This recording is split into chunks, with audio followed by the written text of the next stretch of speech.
Hello friends, कैसे हैं आप लोग। सबको मेरा नमस्कार।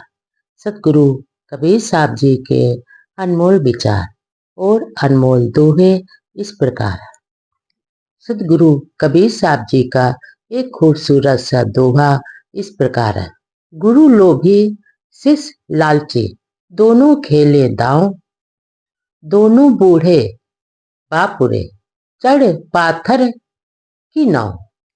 यहाँ पर हमारे सदगुरु कबीर साहब जी कहते हैं कि जहाँ पर गुरु लोभी होता है, लोभी स्वभाव का होता है, और शिष्य लालची स्वभाव का होता है, तो और उनका वो लोग दोनों गुरु और शिष्य लोभी और शिष्य लालची स्वभाव के, लोभी स्वभाव के होते हैं, और उनका अपना स्वार्थ, वो दोनों अपना अपना स्वार्थ सिद्ध करने में हमेशा छल कपट और दांव खेलते रहते हैं।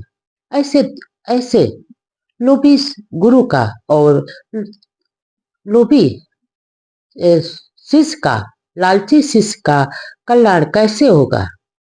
उनका कल्याण कदापि संभव नहीं हो सकता, क्योंकि वो दोनों ही लालची स्वभाव के होते हैं, और वो दोनों अज्ञान रूपी पत्थर की नाव पर सवार होकर भवसागर में डूब जाते हैं, डूब मरेंगे, क्योंकि वो दोनों लालची स्वभाव के होते हैं। तो कैसे भवसागर से पार उतरेंगे। यानी भवसागर में नौका पाथर पत्थर की होती है, तो नाव कैसे भवसागर में पार लगाएगी। वो दोनों सवार होकर, पत्थर की नाव में सवार होकर भवसागर में डूब जाते हैं। अंगी सदगुरु कबीर साहब जी का एक और खूबसूरत सा दोहा इस प्रकार। बंधे को बंधा मिला, छूटे कौन उपाय, कर सेवा निर्बंध के, पल में लेते छुड़ाए।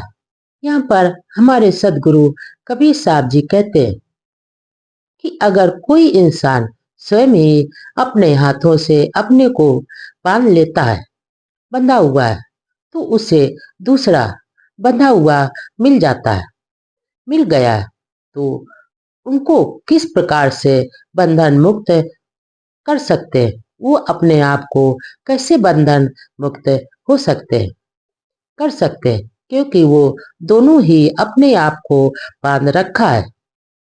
अतः सभी प्रकार के बंधनों से मुक्त अगर सदगुरु हमारे कबीर साहब जी कहते हैं कि अगर सभी प्रकार के बंधनों से इंसान मुक्त होना चाहता है, तो सदगुरु की सेवा करनी चाहिए। जो सदगुरु पल भर में अपने ज्ञान की शक्ति रूपी नाव से बंधन मुक्त कर देंगे। अंगी सदगुरु कबीर साहब जी का एक और खूबसूरत सा दोहा इस प्रकार है। कहे कबीर तज भरम को, नन्ना है कर पेऊ, तज अहे गुरु चरण गौ, जम सो बचाए जीव। इसका अर्थ इस प्रकार है। हमारे सदगुरु कबीर साहब जी कहते हैं कि अगर इंसान को भ्रम हो जाए, तो भ्रम को त्याग देना चाहिए, और अपने गुरु के सम्मुख अबोध बच्चे की तरह बनकर गुरु के समान गुरु के पास जाना चाहिए, जिससे गुरु अपने ज्ञान रूपी दूध को पिलाकर उस बच्चे को और उसका अहंकार को त्याग कर गुरु के चरणों में जाना चाहिए। गुरु के चरण पकड़ लो, तभी यम की यातनाएं से तुम बच जाओगे, बच सकते हो, वरना तुमको कोई नहीं बचा सकता है। अंगे सदगुरु कबीर साहब जी का एक और खूबसूरत सा दोहा इस प्रकार। साधुन की झूपड़ी भली, साधु की झूपड़ी बड़ी, न संकट को गांव, चंदन की कुटिया भली, न बाबुल बन राव। इसका अर्थ इस प्रकार है।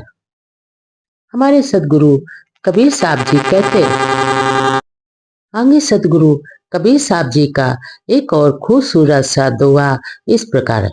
साधुन की झुपड़ी भली, ना साकट को गांव, चंदन की कुटिया भली, ना बबूल बन राव। इसका अर्थ इस प्रकार है। हमारे सतगुरु कबीर साहब जी कहते हैं, अगर जिस गांव में साधु की झोपड़ी होती है, साधु की झोपड़ी अच्छी लगती है, अच्छी होती है, परंतु संकट के क्षण में गुरुहीन गांव अच्छा नहीं होता है। क्योंकि अगर संकट आता है तो अगर वहां गुरु होते हैं तो गुरु गांव को बचा लेते हैं।